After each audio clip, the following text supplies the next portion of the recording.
Good morning students. I hope all you had a fit and fine and stay at home. या students, previous class के अंदर जो topic हमने देखा था उस टॉपिक के अंदर मैंने आपको लूप स्टेटमेंट के बारे में पढ़ाया था कि लूप स्टेटमेंट क्या होती है, लूप स्टेटमेंट का यूज़ क्या होता है, कैसे हम इसे प्रोसेस करते हैं, कैसे इसे हम इसे यूज करते हैं। तो प्रीवियस क्लास के अंदर जो मैंने लूप स्टेटमेंट पढ़ाई थी तो उसका मीनिंग मैंने समझाया था कि लूप स्टेटमेंट का मतलब होता है कि अगर हम किसी भी सिंगल कंडीशन को मल्टीपल टाइम चेक करना चाहते हैं, उसे कंटिन्यूसली चेक करना चाहते हैं, तो कंटिन्यूस चेक कराने के लिए जिस स्टेटमेंट का यूज़ हम करते हैं उस स्टेटमेंट को हम कहते हैं लूप स्टेटमेंट, जिसके थ्रू किसी भी प्रोग्रामिंग के स्टेटमेंट को इजीली एग्जीक्यूट किया जा सके, प्रोग्राम को सक्सेसफुल प्रोसेस किया जा सके, इजीली उसे एग्जीक्यूट किया जा सके, इसलिए हम लूप का यूज करते हैं। देन बेटा हमने जो प्रीवियस क्लास देखी थी उस क्लास में मैंने आपको समझाया था कि वाइल लूप जो होते हैं वैसे टू टाइप के होते हैं। एक लूप होता है वाइल लूप, दूसरा होता है फॉर लूप। तो वाइल लूप और फॉर लूप के केस में मैंने समझाया था कि जब भी हम किसी लूप को बनाते हैं, और लूप होता क्या है, लूप को कैसे प्रोसेस करते हैं, कैसे उसके स्टेटमेंट वगैरह डिफाइन करते हैं, वो चीज़ें हम देख चुके थे। तो मैंने आपको बताया था कि लूप का मीनिंग ये होता है कि लूप एक्चुअल में एक ऐसी रिपीटेशन स्टेटमेंट होती है जो किसी भी सिंगल स्टेटमेंट को मल्टीपल टाइम तक चेक करती है या प्रोसेस करती है, कि जिससे हम किसी प्रोग्रामिंग लैंग्वेज को ईजिली यूज कर सकें और किसी भी सिंगल स्टेटमेंट को मल्टीपल टाइम अगर हम प्रोसेस करना चाहते हैं या चेक करना चाहते हैं तो लूप का यूज कर सकते हैं। देख बेटा हमने प्रीवियस क्लास में देखा था कि जब भी आप किसी लूप का यूज करते हैं तो लूप में बेसिकली 3 स्टेटमेंट्स होती है। उन 3 स्टेटमेंट में सबसे पहली स्टेटमेंट मैंने आपको बताई थी, उस स्टेटमेंट को हम कहते हैं डिक्लेरेशन। डिक्लेरेशन भी कह सकते हैं या डिक्लेरेशन की जगह इसी स्टेटमेंट को हम कहते हैं इनिशियलाइजेशन, कि सबसे पहली जो स्टेटमेंट आती है उस स्टेटमेंट को हम कहते हैं इनिशियलाइजेशन। इनिशियलाइजेशन के बाद सेकंड नंबर जो स्टेटमेंट आती है उस स्टेटमेंट को हम कहते हैं कंडीशन। सेकंड नंबर जो स्टेटमेंट आती है उस स्टेटमेंट को हम कहते हैं कंडीशन। और कंडीशन के बाद मेरा थर्ड नंबर जो स्टेटमेंट हम देखी थी उस स्टेटमेंट का मतलब मैंने बताया था कि इंक्रीमेंट या फिर डिक्रीमेंट, कि अगर आप किसी वैल्यू को बढ़ाना चाहते हैं या किसी वैल्यू को आप घटाना चाहते हैं तो उसे इंक्रीमेंट या डिक्रीमेंट के थ्रू डिफाइन कर सकते हैं। तो हमने देखा था कि लूप के थ्रू जब आप वर्क करते हैं या लूप को जब प्रोसेस करते हैं तो लूप को यूज करने के लिए, किसी भी लूप को बनाने के लिए, वाले वाइल लूप हो, फॉर लूप हो, डू लूप हो या कोई भी अदर लूप हो, तो हर लूप के अंदर हमेशा लूप को डिफाइन करने के लिए, लूप को इनिशियलाइज करने के लिए हमेशा उस लूप के अंदर 3 स्टेटमेंट्स होती है। उन स्टेटमेंट में सबसे पहली जो स्टेटमेंट आती है उस स्टेटमेंट को हम कहते हैं डिक्लेरेशन या फिर कहते हैं इनिशियलाइजेशन, कि सबसे पहली जो स्टेटमेंट आती है उस स्टेटमेंट को हम कहते हैं इनिशियलाइजेशन। तो सबसे पहले स्टेटमेंट इनिशियलाइजेशन।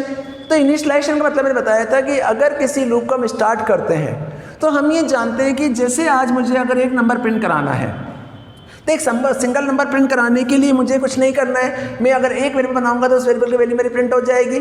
लेकिन अगर मुझे एक वेरिएबल की जगह मुझे 1 से लेके 5 या 1 से लेके 50 तक कोई नंबर प्रिंट कराने हैं, तो 1 से लेके 50 तक नंबर प्रिंट कराने के लिए मेरे सामने ऑप्शन क्या है? मेरे सामने ऑप्शन ये है कि मुझे एक वेरिएबल बनाना पड़ेगा, उस वेरिएबल में वैल्यू पास करनी पड़ेगी, देन उस वैल्यू को मुझे प्रिंट करना पड़ेगा तो मेरा प्रोग्राम चलेगा। लेकिन अगर मैं इस तरह से अगर कोई प्रोग्राम बनाता हूँ तो प्रोग्राम को बनाने पर उस प्रोग्राम के अंदर कॉम्प्लेक्सिटी जनरेट हो जाती है कि अगर आप एक वैल्यू प्रिंट करा रहे हैं तो आपका प्रोग्राम सक्सेसफुली चल जाएगा। लेकिन जैसे जैसे आपकी वेरिएबल की वैल्यू इंक्रीज होती जाएगी या प्रोग्राम की स्ट्रेंथ इंक्रीज होती जाएगी, उसकी कैपेसिटी इंक्रीज होती जाएगी, प्रोग्राम की लेंथ बढ़ती जाएगी। और अगर प्रोग्राम की लेंथ बढ़ेगी तो उस केस में प्रोग्राम को एग्जीक्यूट होने में काफ़ी टाइम कंज्यूम होगा।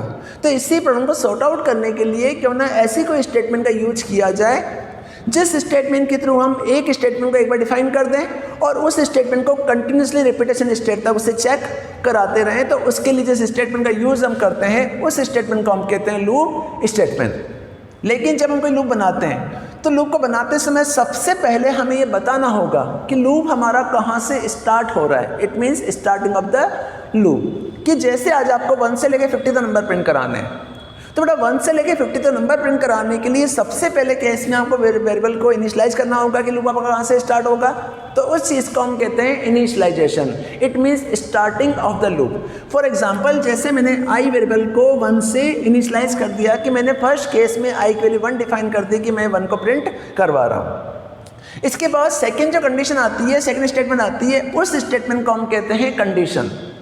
तो मैंने कंडीशन का मीनिंग आपको समझाया था कि जब हमें इस लूप को 1 से स्टार्ट करना है लेकिन कहाँ तक जाना है, 50 तक जाना है, तो यहाँ मैंने केस लगा दिया कि क्या आई की जो वैल्यू है वो 50 से छोटी है या उससे बड़ी है। तो अगर उससे छोटी है तो लूप चलता रहेगा और स्टेटमेंट प्रिंट होती रहेगी। लेकिन जैसे ही कंडीशन अगर फॉल्स मिलेगी तो बाहर निकल जाएगा और स्टेटमेंट एग्जीक्यूट होगी ही नहीं। तो इस स्टेटमेंट को हम कहते हैं कंडीशन स्टेटमेंट।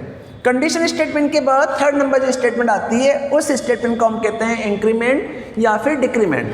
तो बेटा इंक्रीमेंट या डिक्रीमेंट का मतलब ये होता है कि जैसे फर्स्ट केस में आई की वैल्यू अगर 1 है तो नेक्स्ट वाले केस में आई वैल्यू क्या होनी चाहिए, 2 होनी चाहिए, देन 3, देन 4, देन 5, तो कंटिन्यू चलनी चाहिए।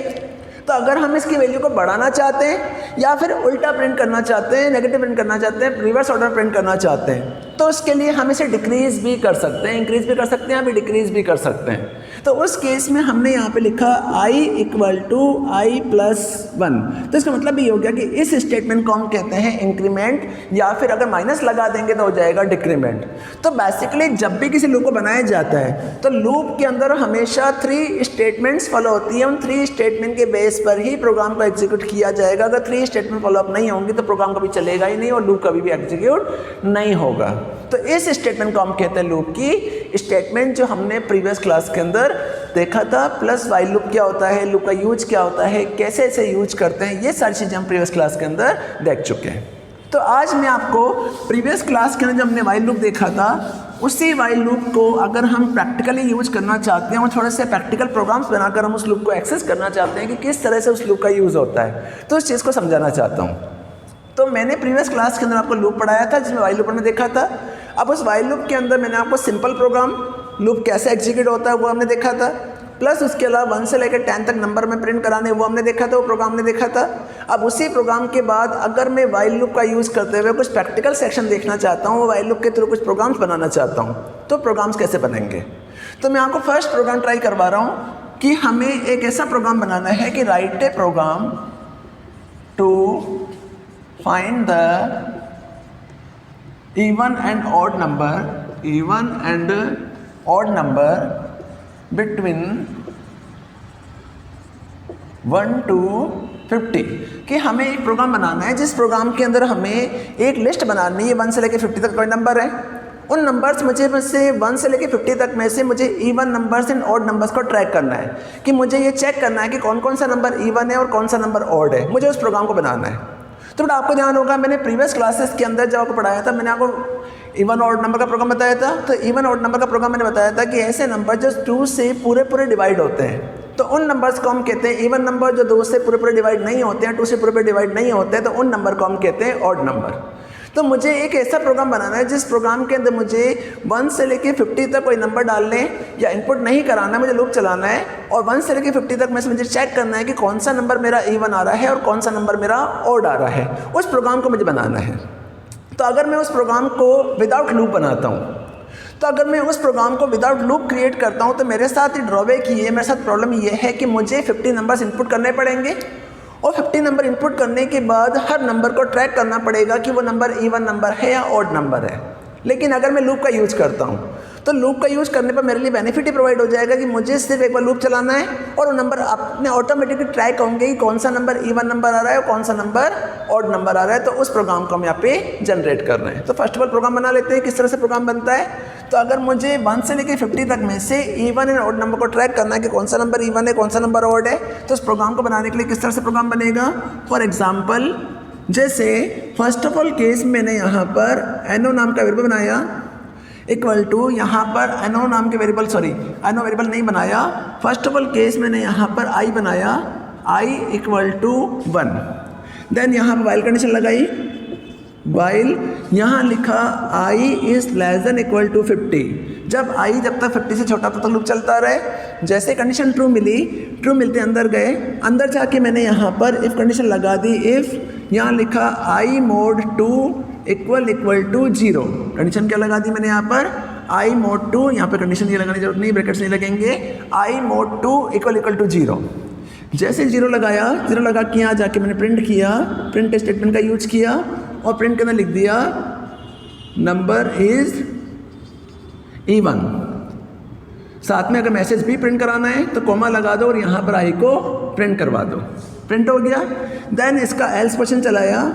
इस एल्स क्वेश्चन में जाके हमने वापस से प्रिंट स्टेटमेंट का यूज किया और प्रिंट स्टेटमेंट में मैंने लिखा number is odd equal two comma यहाँ पर कर दिया आई। ये हमारा प्रोग्राम बन गया। अब इस प्रोग्राम को हम यहाँ पे ट्रैक कराना है तो इंक्रीज कराना है। तो जैसे ही यहाँ से लूप जाएगा अंदर जाएगा तो यहाँ पे इंक्रीमेंट कराना है। तो यहाँ पे लिखा i = i + 1, ये हमारा प्रोग्राम बन गया। अब ये प्रोग्राम चलेगा कैसे? तो फर्स्ट ऑफ ऑल केस में आपको जानना हो, जो प्रीवियस क्लास मैंने आपको ली थी, उस प्रीवियस क्लास के अंदर मैंने आपको इवन एंड ऑड नंबर का प्रोग्राम बताया था। तो इवन एंड ऑड नंबर का प्रोग्राम हमने simple if plus if else statement के थ्रू बनाया था कि अगर हमें एक नंबर इनपुट कराना है, उस नंबर को ट्रैक करना है कि क्या वो नंबर इवन है, क्या वो नंबर ऑड है। तो अगर मुझे इवन ऑड नंबर को चेक कराना है, तो इवन ऑड नंबर चेक कराने के लिए अगर मैं लूप का यूज़ नहीं करता हूँ, अगर मैं सिंपली लूप का यूज़ नहीं करता हूँ, तो उस वाले केस में जो मेरा प्रोग्राम बनेगा, उस प्रोग्राम के अंदर मेरी स्टेटमेंट चलेगी। अब इस स्टेटमेंट के अंदर फर्स्ट ऑफ ऑल केस में मुझे यहाँ पर आई नाम का जो वेरिएबल मैंने बना रखा है, उस वेरिएबल के अंदर वैल्यू पास करनी पड़ेगी। और उस वेरिएबल के अंदर वैल्यू पास करने के बाद मैं ये जानता हूँ कि मुझे कंडीशन चेक करानी है कि आई mod 2 इक्वल टू 0, कि अगर आई के अंदर 2 का पूरा भाग चला जाता है और उसकी वैल्यू अगर 0 के बराबर आती है, तो उस नंबर को हम कहते हैं इवन नंबर। और अगर उसके अंदर आई के लिए पूरी 0 नहीं जाती है, तो उस नंबर को हम कहते हैं ऑड नंबर। अब इसी बिहाफ पर आज मुझे सिंपली एक नंबर का इवन ऑड नंबर नहीं निकालना है। मेरे पास एक सीरीज है कि 1 से लेके 50 तक कोई नंबर है। उस 1 से लेके 50 तक में से मुझे चेक करना है कि कौन सा नंबर मेरा इवन आ रहा है और कौन सा नंबर मेरा ऑड आ रहा है। तो इस प्रोग्राम को बनाने के लिए हमने उस प्रोग्राम को लूप के अंदर डाल दिया। अब ये प्रोग्राम कैसे चलेगा? इस प्रोग्राम का बेनिफिट ये होगा कि आप एक बार जो स्टेटमेंट डिफाइन कर देंगे, उस नंबर तक जितने भी नंबर्स आप चाहें उतने नंबर आप इवन एंड ऑड निकाल सकते हैं। तो ये प्रोग्राम कैसे बन रहा है? इस प्रोग्राम के अंदर फर्स्ट ऑफ ऑल केस में मैंने यहाँ पर आई नाम का वेरिएबल बनाया। आई नाम का वेरिएबल बनने के बाद फर्स्ट केस में मैंने आई की वैल्यू क्या असाइन कर दी? 1 असाइन कर दी, कि इट मीन्स आई की वैल्यू क्या पड़ी हुई? 1 पड़ी हुई है। 1 होने के बाद अंदर गए, वाइल लूप लगाया, while i is less than equal to 50। I में क्या पड़ा हुआ? 1 पड़ा हुआ है। 1 is less than 50, condition is true. जैसे ही ट्रू मिलेगा अंदर आएगा। अंदर आते ही हमने 1 के अंदर मोड निकाला, कंडीशन जैसे ही ट्रू मिली। अब ट्रू मिलने के बाद बेटा यहाँ पे कंफ्यूज मत होना कि आप ये सोचेंगे कि वाइल लूप के अंदर सिर्फ हम प्रिंट स्टेटमेंट का ही यूज कर सकते हैं, तो वो गलत है। इट मीन्स कि वाइल लूप के अंदर या किसी भी कंडीशन के अंदर जितनी भी स्टेटमेंट लिखी जाती है, वो सब उस लूप या उस कंडीशन के लिए स्टेटमेंट ही होती है। तो हमने अब वाइल लूप का यूज़ किया। While i is less than equal to 50, i में क्या पड़ा? 1 पड़ा हुआ है। 1 is less than 50, condition is true. जैसे ही ट्रू मिला अंदर आया। अंदर आते ही कंडीशन चेक कराए, if i mod 2 equal to 0, i में क्या पड़ा? 1 पड़ा हुआ है। 1 mod 2 equal to 0, condition is false. जैसे ही फॉल्स मिलेगा यहाँ जाएगा, यहाँ जाकर मैंने प्रिंट कराया नंबर इज ऑड, और यहाँ क्या प्रिंट कर दिया? आई को प्रिंट कर दिया। तो आई के लिए क्या प्रिंट हो जाएगी? 1 प्रिंट होगी। इट मीन्स कि 1 नंबर क्या हो रहा है? ऑड नंबर है। जैसे यहाँ से यहाँ पहुँचेगा, यहाँ गए I equal to I plus 1 लिखा, आई में क्या पड़ा? 1 पड़ा हुआ है। 1 प्लस 1 कितना हो जाएगा? 2, आई में क्या आ जाएगा? 2। यहाँ से लूप वापस कहाँ जाएगा? ऊपर जाएगा। जैसे ही यहाँ पहुँचेगा, यहाँ पर जाके आई के लिए क्या हो जाएगी? 2 हो जाएगी। 2 is less than 50, condition is true. जैसे ही ट्रू मिलेगा अंदर आएगा। अंदर आते ही वापस यहाँ पर पहुँचा, तो आई के लिए क्या मिल रही है? 2 मिल रही है। 2 mod 2 equal to 0, condition is true. 2 के अंदर 2 का पूरा भाग चला जाएगा, कंडीशन इज ट्रू। जैसे ही ट्रू मिला अंदर आया, मैसेज आएगा नंबर इज इवन, आई के लिए क्या चल रही है? 2। तो यहाँ मैसेज क्या प्रिंट हो जाएगा? 2 कौन सा नंबर है? इवन नंबर है। यहाँ से वापस यहाँ से यहाँ जाएगा, आई के लिए क्या हो जाएगी? 3 आई के लिए क्या हो जाएगी? 3। ऊपर जाएगा, 3 is less than 50, condition is true. जैसे ही ट्रू मिलेगा अंदर आएगा। अंदर आते ही यहाँ पर आई के अंदर क्या वैल्यू पड़ी हुई? 3 mod 2 इक्वल टू 0। अगर हम 3 के अंदर 2 का डिवीजन करते हैं तो 2 1 जा 2, यहाँ पे क्या बच जाएगा? 1 बचेगा। इतने रिमाइंडर क्या निकल रहा है? 1 निकल रहा है। तो 1 equal to 0, condition is false. यहाँ से बाहर निकलेगा, कहाँ जाएगा? एल्स पोर्शन में जाएगा। एल्स पोर्शन में जाके प्रिंट कराया नंबर इज ऑड, क्या प्रिंट करा दिया? आई को प्रिंट कराया, तो आई के लिए क्या प्रिंट हो गई? 3। कौन सा नंबर आ जाएगा? ऑड नंबर आ जाएगा। वापिस यहाँ से नीचे जाएगा, आई के लिए क्या हो जाएगी? 4। ऊपर जाएगा, 4 is less than 50, condition is true. जैसे ट्रू मिला अंदर आया, वापिस यहाँ पे आई के लिए क्या मिलेगी? 4 mod 2 इक्वल टू 0। 4 का 2 का मॉड निकालेंगे तो आंसर क्या आएगा? 0 equal to 0, condition is true. It means 4 is a even number. जैसे ही ट्रू मिला अंदर आया, अनो के लिए क्या हो जाएगी? 4, आई के लिए क्या हो जाएगी? 4। तो यहाँ पे क्या प्रिंट हो जाएगा? 4 कौन सा नंबर है? इवन नंबर है। जैसे यहाँ से वापस यहाँ गया, आई के लिए क्या हो गई? 5। इस तरह से ऊपर जाएगा, 5 is less than 50, condition is true. जैसे ही ट्रू मिलेगा अंदर आएगा, वापस कंडीशन चेक होगी, तो लूप कंटिन्यू चलता रहेगा। कहाँ तक चलेगा? 1 से लेके 50 तक चलेगा। और 50 तक चलने के बाद जो भी इवन नंबर है, जो भी ऑड नंबर है, वो सारे इवन एंड ऑड नंबर हमारे प्रिंट हो जाएंगे। इन केस ऑफ जैसे ही 50 के बाद यहाँ पर 50 + 1 कितना हो जाएगा? 51 हो जाएगा। 51 होने के बाद जैसे ही ऊपर जाएगा आई के लिए क्या हो जाएगी?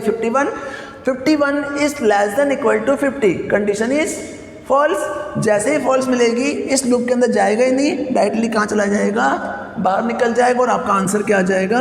50 तक की वैल्यू आपकी प्रिंट हो जाएगी। तो इस प्रोग्राम को हम कहते हैं इवन एंड ऑड नंबर। तो अगर हमें 1 से लेके 50 तक, 1 से लेके 1000 तक, लाख तक, जहाँ तक भी हमें किसी भी इवन एंड ऑड नंबर को चेक करना है, तो चेक करने के लिए हम इस तरह से लूप स्टेटमेंट का यूज कर सकते हैं। चेंज बस ये है कि पहले के केस में हमने इफ स्टेटमेंट का यूज देखा था, तो उस इफ स्टेटमेंट के अंदर हमने ओनली फॉर एक नंबर डाला था, उस नंबर को ही ट्रैक किया था कि वो नंबर इवन नंबर है या ऑड नंबर है। लेकिन अगर हम कंटिन्यूसली किसी स्टेटमेंट को चेक करना चाहते हैं, किसी लॉन्ग स्टेटमेंट तक वैल्यूज़ को चेक करना चाहते हैं, तो इस तरह से हम इवन ऑड नंबर का प्रोग्राम को बना सकते हैं, किसी भी सीरीज तक नंबर को ट्रैक कर सकते हैं। तो इस नंबर को हम कहते हैं even number and that is a odd number. तो ये प्रोग्राम हमारा होता है व्हाइल लूप के थ्रू हम इस प्रोग्राम को इस तरह से बनाते हैं। ये प्रोग्राम मैं आपके साथ शेयर करूंगा, जिस प्रोग्राम का बना के देखना। बेटा इसी प्रोग्राम के बाद हम एक प्रोग्राम और बनाना चाहते हैं कि इवन और नंबर तो हमने बना लिए, कोई दिक्कत नहीं है, इवन और नंबर तो हम बना चुके हैं और प्रैक्टिस भी कर चुके हैं। लेकिन मुझे व्हाइल लूप का यूज़ करते हुए एक प्रोग्राम बनाना है, जिस प्रोग्राम के अंदर मुझे एक नंबर इनपुट कराना है और उस नंबर की टेबल प्रिंट करानी है। कि जस्ट लाइक कि मुझे 2 की, 3 की, 5 की या किसी की भी टेबल प्रिंट करानी है। तो मैं ये चाहता हूँ कि मैंने रन टाइम पे एक नंबर डाला, उस नंबर को इनपुट करने के बाद उस नंबर की जो टेबल है, 5 की टेबल है 10 तक, वहाँ तक आ जाए। अगर हम लूप का यूज़ नहीं करते हैं और हमें एक एक टेबल को प्रिंट कराना है, तो एक एक टेबल को प्रिंट कराने के लिए मैंने आप लिखा 5 × 1 = 5, 5 × 2 = 10, 5 × 3 = 15। इस तरह से मैंने प्रोग्राम बनाया, इस तरह से स्टेटमेंट लिखी। तो अगर मैं इस तरह से स्टेटमेंट लिखता हूँ तो मैं कितने नंबर्स तक वैल्यूज़ को प्रिंट करता रहूँगा, स्टोर करता रहूँगा, तो मेरा टाइम कंज्यूम होगा। तो मुझे एक प्रोग्राम बनाना है जिस प्रोग्राम के अंदर मुझे टेबल को प्रिंट करने का प्रोग्राम बनाना है।